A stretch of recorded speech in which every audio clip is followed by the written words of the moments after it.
In a world that worships perfection, where success is measured in status and silence, true power doesn't need to scream.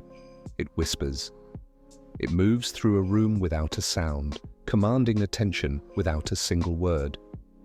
In the sleek, merciless world of The Devil Wears Prada, power wears heels, carries a handbag, and can destroy you with a glance. But beneath the surface of fashion and glamour lies something deeper. A timeless law of human behavior that's been written and rewritten through every generation. This is The Devil Wears Prada through the lens of Robert Greene's 48 Laws of Power. And this is law number 1. Never outshine the master. Robert Greene writes, always make those above you feel comfortably superior. If you make them appear more brilliant than they are, you will attain the heights of power, but never outshine them, for that will cost you everything. This isn't a law about submission or weakness. It's about survival in the social ecosystem of ambition, the invisible hierarchy that governs every organization, every empire, every dynasty. The closer you get to power, the more dangerous the game becomes. The more you shine, the more careful you must be not to blind the one who gave you light. And no story illustrates this better than The Devil Wears Prada. Miranda Priestly, Belle's the editor-in-chief of Runway magazine, is not just a boss. She is an institution. Her power is absolute, her taste unquestionable, and her silence lethal. When she walks into the office, the air changes, assistants freeze, elevators stop, eyes lower to the ground. She doesn't need to demand respect. She is respect. She represents a system where status is everything, and loyalty is measured not by devotion, but by obedience. Then comes Andrea Sachs, young, idealistic, brilliant, and just naive enough to believe that merit alone can change the world. She doesn't fit the mold of Runway. She's not obsessed with fashion. She doesn't speak the language of appearances, and most importantly, she doesn't fear Miranda. At first, she struggles. She's mocked, ignored, invisible, but Andrea is smart. She learns. Slowly, she begins to adapt. She observes the rules, absorbs the culture, and becomes what the world around her demands.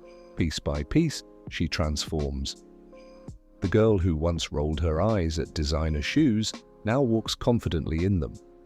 The assistant, who couldn't pronounce the names of luxury brands, now moves through the fashion elite like she belongs there. And Miranda notices. Andrea's rise is both her triumph and her downfall. Her talent and charm, the very things that make her special, become her greatest threat. Miranda begins to see in her something dangerous, potential, the kind of potential that can't be controlled forever, the kind that could, one day, replace her. That's the moment the first law of power reveals itself, because power, at its core, is fragile. It survives not through strength, but through perception. Miranda's authority depends on one unspoken rule, that no one around her can ever appear smarter, sharper, or stronger. The moment that illusion breaks, so does the empire. And so, Miranda does what powerful people have always done when they sense a threat. She reclaims control. In Paris, she turns betrayal into brilliance. When her position is challenged, she sacrifices her most loyal ally, Nigel, to save herself. Andrea watches in silence as the reality of power unfolds before her. Cruel, precise, and unstoppable. It's in this moment that Andrea finally understands the cost of ambition. She has become everything she once despised, polished, ruthless, and hollow. She has learned Miranda's game, but forgotten that Miranda wrote the rules. The lesson is clear. In the pursuit of greatness, the moment you outshine your master, your light becomes a weapon, one that will eventually be turned against you. The Devil Wears Prada isn't just about ambition and betrayal, it's about identity, about the thin line between growth and imitation. Andrea's journey shows us that power can seduce, but it can also consume. That the closer you get to the throne, the easier it becomes to lose yourself trying to sit on it. Robert Greene's first law echoes through every era, from royal courts to corporate offices, from emperors and generals to editors and CEOs. It's the same story told again and again. Those in power must feel powerful. They must feel irreplaceable. And if you ever make them doubt that, even for a moment, they will remind you who the master is. But The Devil Wears Prada also adds a twist. Because unlike many who fall, Andrea walks away. She chooses freedom over illusion, self-worth over proximity to power. She realizes that some thrones are not worth sitting on, and some crowns cost too much to wear. In the end, she doesn't destroy Miranda, nor does she defeat her. She simply leaves her world behind.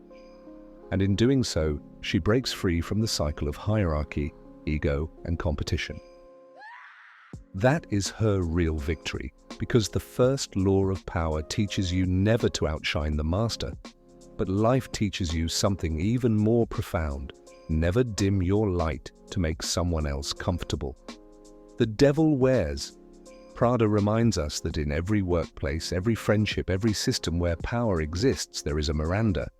Someone who demands admiration, control, and silence. But if you understand how power works, you can navigate it without losing yourself in the process. Power isn't about dominating others, it's about mastering yourself, your emotions, your image, your ambition. It's about knowing when to shine, when to stay silent, and when to walk away. So the next time you find yourself in the presence of power, remember this. Brilliance is a gift, but it's also a threat. Be wise in how you use it.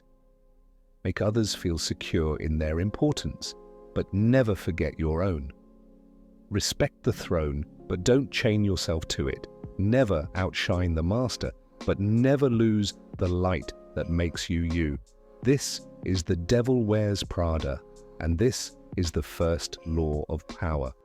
If you enjoyed this breakdown and want to uncover more hidden lessons from the 48 laws of power hidden inside your favorite films, make sure to subscribe, leave a comment, and tell us which movie we should explore next. Maybe The Godfather, Gone Girl, or House of Gucci, because power always leaves a trail.